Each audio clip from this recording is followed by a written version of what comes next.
नमस्कार, मैं हूं विकास सुखीजा और आप देख रहे हैं अब तक टाइम। दोस्तों, आपको बता दें, भारतीय जनता पार्टी करनाल ने बुद्धिजीवी सम्मेलन का आयोजन किया है और आप तस्वीरों में देख सकते हैं कि बुद्धिजीवी सम्मेलन में खास तौर पर भारतीय जनता पार्टी के अध्यक्ष जगत प्रकाश नड्डा जी यहां पहुंचे हैं और हम आपको सुनवाएंगे किस तरह से जगत प्रकाश नड्डा ने मोदी सरकार की उपलब्धियों को रखा और इसके साथ साथ विपक्षियों की पोल को खोलकर रख दिया है। दोस्तों, हम चाहेंगे इस खबर को ज़्यादा से ज़्यादा शेयर कर देना और पूरी खबर दिखाएंगे। हम चाहेंगे ज़्यादा से ज़्यादा शेयर करना। कार्यकर्ताओं की तरफ से, मतदाताओं की तरफ से माननीय राष्ट्रीय अध्यक्ष जी का यहाँ पहुँचने पर हार्दिक अभिनंदन करता हूँ, स्वागत करता हूँ। आज हमारे लिए बड़े सौभाग्य की बात है कि मैं आदरणीय जगत प्रकाश जी नड्डा जो पूरे देश में भारतीय जनता पार्टी को 400 पार की तरफ ले जाने का एक बीड़ा उठाया हुआ है, जो देश के लोग आज इस बात की चर्चा कर रहे हैं। आज करनाल में हम सब के बीच में हम सब का मार्गदर्शन करने के लिए आए हैं। आप सब की तरफ से मैं आदरणीय जगत प्रकाश नड्डा जी का करनाल की इस पवित्र भूमि पर पधारने पर इनका बहुत बहुत स्वागत और इनका धन्यवाद करता हूं। उनके साथ ही हरियाणा के हमारे बहुत ही यशस्वी तपस्वी, जिन्होंने हरियाणा में एक नया अध्याय गुड गवर्नेंस का लिखने का काम किया है। लोकसभा के जो यहाँ से कमल का फूल लेकर के आदरणीय नरेंद्र मोदी जी और जगत प्रकाश नड्डा जी ने आप सब के बीच में जिनको भेजा है, ऐसे परमादरणीय पूर्व मुख्यमंत्री आदरणीय मनोहर लाल जी और हमारे इस करनाल के प्रत्याशी, जो आप लोगों ने इस बात का संकल्प किया है। करनाल की सरकारी में घूमता और जब मैं घूम करके बात कर रहा हूँ लोगों से, हर व्यक्ति की एक ही आवाज आ रही है कि 2019 के चुनाव में ये लोकसभा पूरे देश में नंबर 2 के ऊपर आई थी, परंतु जब 2024 के इस चुनाव के अंदर 4 जून को रिजल्ट आएगा तो ये लोकसभा नंबर 1 के ऊपर जाएगी। ये हर व्यक्ति इस बात को बोल रहा है। ऐसे हमारे लोकप्रिय प्रत्याशी आदरणीय मनोहर लाल जी, हमारे जिला के माननीय अध्यक्ष योगेंद्र राणा जी, हमारी पूर्व में मेयर रही आदरणीय रेणुबाला गुप्ता जी, जगमोहन आनंद जी और सभी प्रमुख हमारे बुद्धिजीवी, सभी हमारे प्रोफेसर, एडवोकेट्स और डॉक्टर्स और तमाम हमारे व्यापारीगण के माननीय सदस्य और पार्टी के हमारे पदाधिकारी आज इस बुद्धिजीवी सम्मेलन के अंदर उपस्थित हुए हैं। हमारा मार्गदर्शन आदरणीय जगत प्रकाश जी नड्डा करने वाले हैं और एक हम सब ने जो संकल्प लिया है, जो आदरणीय नड्डा जी हमें बताएंगे, उसको लेकर के हमने 25 मई तक एक एक घर के अंदर जा करके जो लोगों का भाव है कि अब की बार मोदी जी को हमने पिछले मार्जन से, बड़े मार्जन से तीसरी बार इस देश का प्रधानमंत्री बनाना है, ये देश का संकल्प है और यही संकल्प हरियाणा का है। आदरणीय नड्डा जी, पूरे हरियाणा के अंदर जाने का मौका मिल रहा है और पूरे हरियाणा के अंदर हर क्षेत्र से एक आवाज आ रही है कि नरेंद्र मोदी जी को दूसरी बार हरियाणा की 10 की 10 लोकसभा और करनाल की ये विधानसभा 11 कमल के फूल खिला करके आपकी झोली में डालने का काम ये हमारा हरियाणा प्रदेश का कार्यकर्ता करेगा। दुनिया की सबसे बड़ी लोकतांत्रिक पार्टी भारतीय जनता पार्टी के हमारे सर्वोच्च पद पर बैठे राष्ट्रीय अध्यक्ष माननीय जगत प्रकाश जी नड्डा और साथ ही इस प्रदेश के मुख्यमंत्री, भारतीय जनता पार्टी के प्रदेश अध्यक्ष और करनाल विधानसभा के अपने प्रत्याशी, बहुत ही मेरे पुराने साथी भाई नायब सिंह सैनी जी, हमारी पूर्व मेयर रेणुबाला जी, उपस्थित सभी इस विशाल कक्ष में करनाल के हमारे ऐसे सज्जन वृंद लगातार 10 वर्षों से जिनके साथ एक ऐसा नाता बन गया जिनको मैं कभी ऐसा नहीं मानता कि कोई आपकी हमारी दूरी नहीं है। ये बात ठीक है कि मुख्यमंत्री के दायित्व के नाते से एक विधायक को जितना ज़्यादा घुलना मिलना और समय लगाना चाहिए विधानसभा में, शायद उतना तो मैं नहीं लगा पाया। और जब बार बार मैंने आपसे निवेदन किया तो यही एक टोली थी जिन्होंने 2019 का चुनाव ये मान करके कि आपको पूरे प्रदेश में जाना होगा, घूमना होगा, तो सबने अपने आप को मैं ही मनोहर ये लिख करके और 19 का पूरा चुनाव लड़ा। उस नाते से इस बात को आज मैं याद रखता हूँ। तो आदरणीय अध्यक्ष जी, मैं इस करनाल की धरती पर इन सब की ओर से, अपनी ओर से आपका स्वागत करता हूँ। इस प्रकार से आपने आज हमारा निवेदन स्वीकार किया और इस टोली को आप एक प्रेरणा देंगे।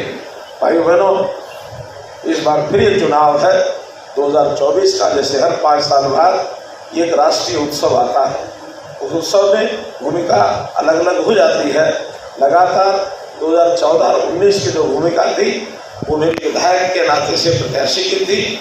इस बार वही भूमिका हमारे नायब सिंह सैनी जी की है। तो मैं समझता हूँ कि इस बार, पिछली बार तो आपने मैं ही मनोहर लिख करके, क्योंकि अकेले विधानसभा का चुनाव था, इस बार ये दोनों चुनाव इकट्ठे हैं, तो आप वही भूमिका, अगर थोड़ा अंतर उस बुनियाद पर लिखना हो तो यही लिखें, मैं हूँ नायब मनोहर।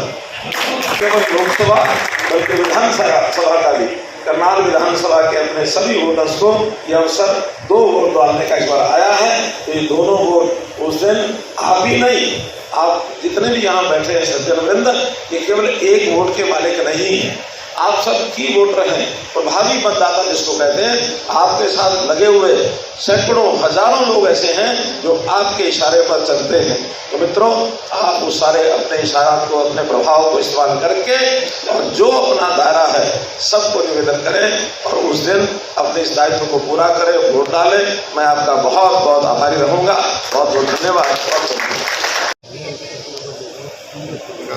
आज के इस प्रबुद्ध नागरिक सम्मेलन में मंच पर उपस्थित हमारे यशस्वी मुख्यमंत्री, नौजवान ऊर्जावान श्री नायब सिंह सैनी जी, हमारे बहुत ही वरिष्ठ नेता जिनके साथ मुझे लंबे समय काम करने का सौभाग्य मिला, आप सबकी वो लंबे समय नुमाइंदगी करते रहे हैं और हरियाणा के पूर्व मुख्यमंत्री रहे सम्माननीय मनोहर लाल खट्टर जी,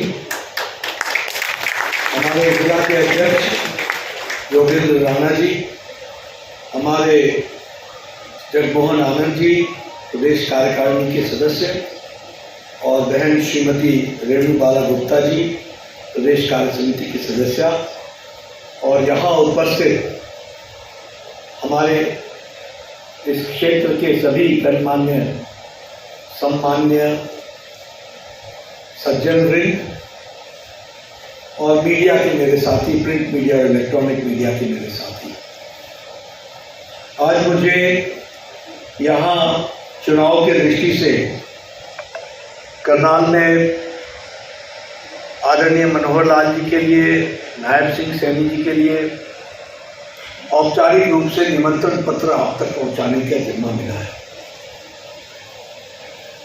और मैं आप सबको वो बड़ी भारी मार्जिन से वो विजयश्री हो और दोनों सीटें आप जिताकर इनको भेजें, यह अपील मैं सबसे पहले आप सबसे करता हूँ।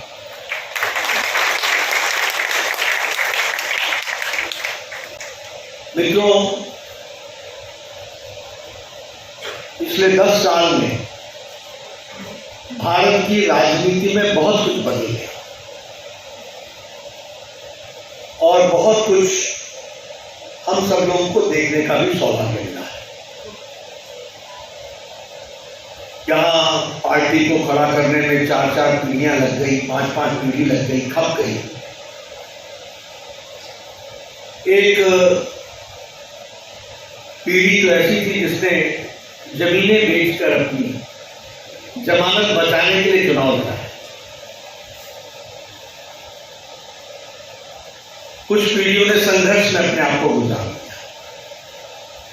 और आज हम सब लोग सौभाग्यशाली हैं कि हम उस पल के चश्मदीद गवाह हैं जब भारतीय जनता पार्टी एक विशाल रूप में दुनिया की सबसे बड़ी पार्टी के रूप में।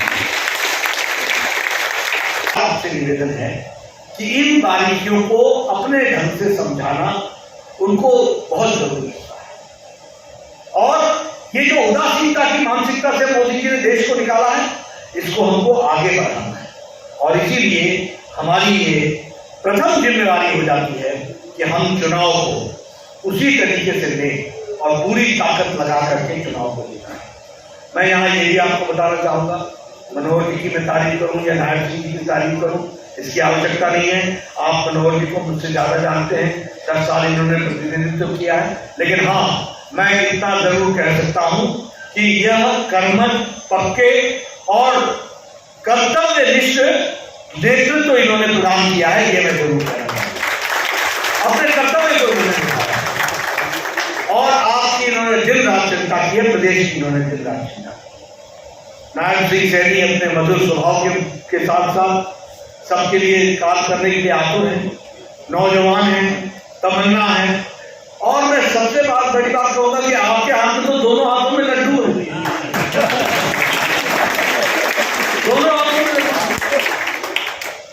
अब इसको संभाल के रखना तो आपकी जिम्मेवारी है, तो इसको भी आप पूरा करें।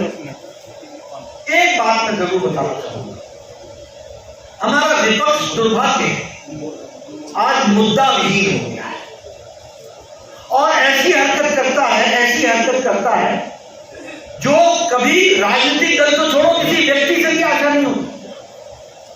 ऐसी हरकतें करता है, इनको आपसे कोई लेना देना नहीं है, ये तो अपने परिवार का पोषण कर रहे हैं। और बार बार बोलते बेरोजगारी बेरोजगारी बेरोजगारी। हाँ, सच्चाई है, बेरोजगार तुम हो गए हो और तुम्हारा परिवार हो गया है बेरोजगार, और कोई नहीं। देश की इकॉनमी आगे बढ़ रही है। आगे 10 लाख करोड़ रुपए मोदी जी ने इंफ्रास्ट्रक्चर में लगाया, 10 लाख करोड़, 55,000 किलोमीटर की नेशनल हाईवे बनी है। किसी ने तो सड़क बनाई है, किसी ने किसी तो आमदनी हुआ है। All India institute of medical sciences 2,000 crore रुपए के बन रहे हैं। सारी रेल की इलेक्ट्रिफिकेशन हो गई, 50,000 किलोमीटर की नई रेल की लाइन बिछ गई। 10 लाख करोड़ रुपए लगा है, 10 लाख करोड़ रुपए ने रोजगार नहीं दिया क्या? इनको इकोनॉमी का ई भी नहीं मालूम, ये जानते नहीं। हाँ, बेरोजगार कांग्रेस ही हो गए, इसमें कोई दो राय नहीं है। और आपने आगे और भी करना है इनको बेरोजगार, तो होंगे। क्यों? क्योंकि अपने परिवार को पाल रहे थे, सारा समझिया गठबंधन भाग रहे। फरूक अब्दुल्ला की चिंता, मुफ्ती साहब को महबूबा की चिंता थी, प्रकाश सिंह बादल की हम इज्जत करते हैं, लेकिन सुखबीर बादल बचा को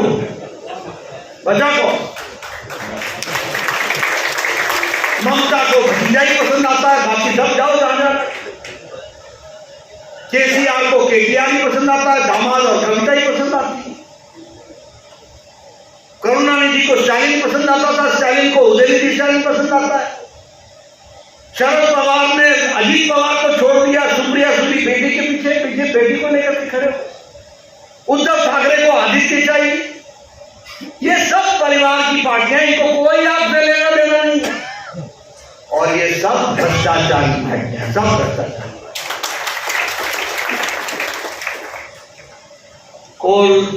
कोयला घोटाला, 2G घोटाला, 3G घोटाला, कॉमनवेल्थ गेम्स घोटाला, पनडुब्बी घोटाला, हेलीकॉप्टर घोटाला, चावल घोटाला, चीनी घोटाला। कौन सा घोटाला छोड़ा इन्होंने? कौन सा घोटाला छोड़ा? नेशनल हेराल्ड का घोटाला, लालू यादव चारा खा गए, अलकतरा खा गए, नौकरी के जगह पर जमीन हड़प गए, ममता के मंत्रियों के घरों से जखीरे निकल रहे हैं, नोटों के बंडल के बंडल, 18 मशीनें लगानी पड़ रही है, 3 दिन तक काउंटिंग पूरी नहीं होती है। इतना तो बैंक में भी नहीं होता। अभी एक कांग्रेस का MP पकड़ा गया, 300 करोड़ से ज्यादा निकला, 18 मशीनें लगी, काउंटिंग में 3.5 दिन लग गए, तब जाके पता चला 300 करोड़ है। एक मंत्री है झारखंड का, मंत्री के पीए के नौकर के घर में 38 करोड़ रुपए मिले। मैंने कहा बारे मंत्री के पीए का नौकर भी लक्ष्मी मेहरबान है। ऐसे ऐसे लोग ऐसे थे। बोले भ्रष्टाचारी है कि नहीं है? सब है कि नहीं है? अब बताइए, डीएमके का उन्होंने बालू घोटाला कर दिया, केसीआर ने शराब का घोटाला कर दिया, और केजरीवाल तो नामी ठग है। मैं राजनीति में जाऊंगा, राजनीति में, मैं पार्टी नहीं बनाऊंगा, पार्टी नहीं, मैं चुनाव नहीं लड़ूंगा, चुनाव लड़ा, मैं कांग्रेस से समझौता नहीं करूंगा, करवैया लेकर के घूम रहे हैं आपस में, मैं महिलाओं का सम्मान करूंगा, घर में दुर्व्यवहार करते हैं। क्या छोड़ा आपने? क्या रखा आपने? क्या मान मर्यादा रखी? और आप देखिए, राहुल गांधी बेल पर, सोनिया गांधी बेल पर, चिदम्बरम बेल पर, कार्तिक चिदम्बरम बेल पर, लालू प्रसाद यादव बेल पर, हमारे ये अभी 20 दिन के लिए आए हैं, फिर 1 जून को जाएंगे। मनी आज मेरे से पूछा था एक पत्रकार से, मैंने कहा कि बोलो मुझे अरेस्ट करो, मैंने कहा बेल बात कैंसिल करना, अपने आप अरेस्ट हो जाएगा, देश के हाथ पहुंच जाएगा। ऐसे ऐसे लोग, मनीष सिसोदिया जेल में, सतेंद्र जैन जेल में, आजम खान जेल में, टीएमसी के मंत्री जेल में, हमारे डीएमके के मंत्री जेल में, ये सारे बेल पर ही या जेल में, ये भ्रष्टाचारियों पर। और दूसरी बात बताओ, ये राम विरोधी बताना चाहिए लोगों को। छोटी छोटी देखिए, कभी भी अपने ऊपर आज इल्जाम को चिपकने नहीं देते, जवाब ही नहीं देते। मैं हर जगह पूछ रहा हूं। आप बताइए, सोनिया गांधी की यूपीए की सरकार ने कोर्ट में एफिडेविट दिया था, नहीं दिया था कि राम काल्पनिक है? कहा था कि नहीं कहा था कि इसका ऐतिहासिक आधार नहीं है?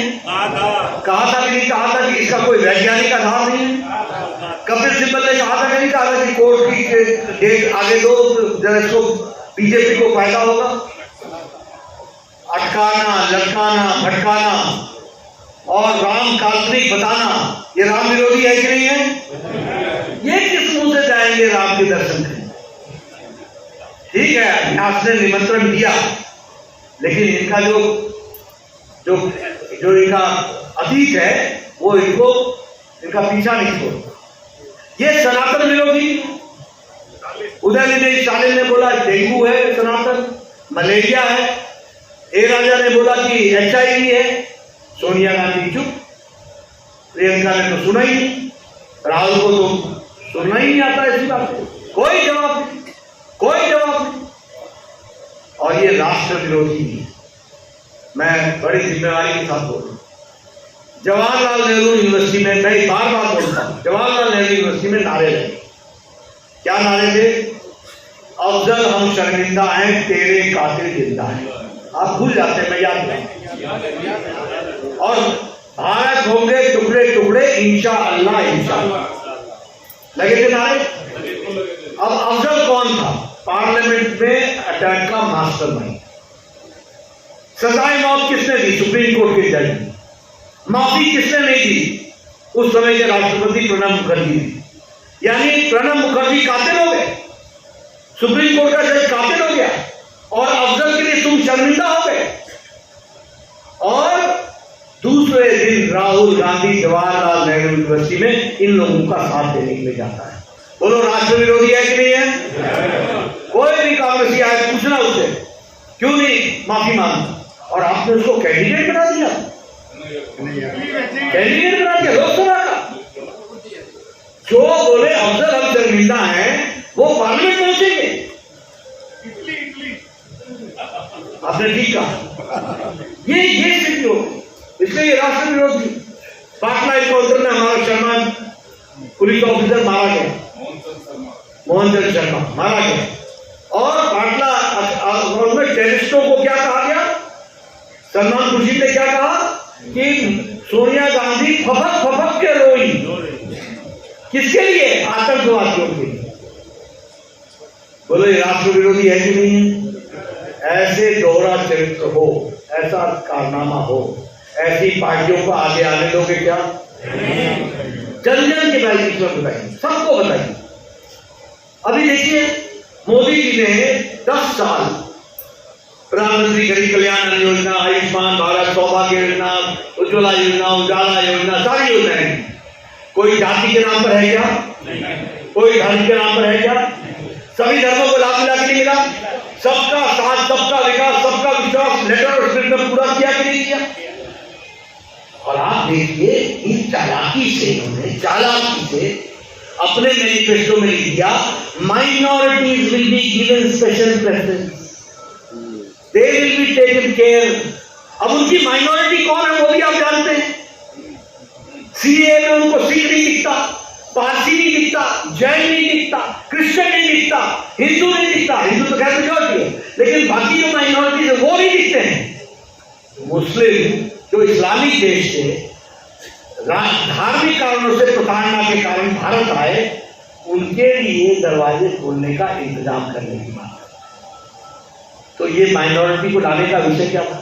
और राहुल गांधी आजकल कॉन्स्टिट्यूशन की किताब लेके बोलता है, कहता है कि ये संविधान है, इसकी मैं रक्षा करूंगा। अंदर से पढ़ा कभी नहीं है, जानता नहीं क्या लिखा, जो समझा रहे बोल देते। बाबा साहब अम्बेडकर ने कहा है कि धर्म के आधार पर आरक्षण नहीं होगा, और तुम्हारी सरकार ने आंध्र प्रदेश में 4 बार दलितों का और आदिवासियों का हिस्सा मार करके माइनॉरिटीज को तुमने आरक्षण दिया और कोर्ट ने उनको प्रोटेक्ट किया। कर्नाटक में तुमने बैकवर्ड का, पिछड़ा डाका डालने का काम किया और वो माइनॉरिटीज को तुमने दिया। हमारी सरकार आई, हमने बदल डाला, हमारी सरकार कर्नाटक में चली गई, वो फिर से ले गया। ये है इनका चेहरा, ये है इनका दोहरा चरित्र, ये इनकी सोच, ये किस तरीके से समाज में चालाकी से, किस तरीके से शुगर कोट में डाल करके जहर देश को दिया जा सकता है, इसकी तैयारी करते हैं। भाई को भाई से लड़ाते हैं, समाज को समाज से लड़ाते हैं। देश को हम मजबूत बनाए और हरियाणा भी 10 में से 10 + 1 पूरे का पूरा 11 आप पूरा करें। इन्हीं शब्दों के साथ बहुत बहुत धन्यवाद। जय भारत, जय हरियाणा।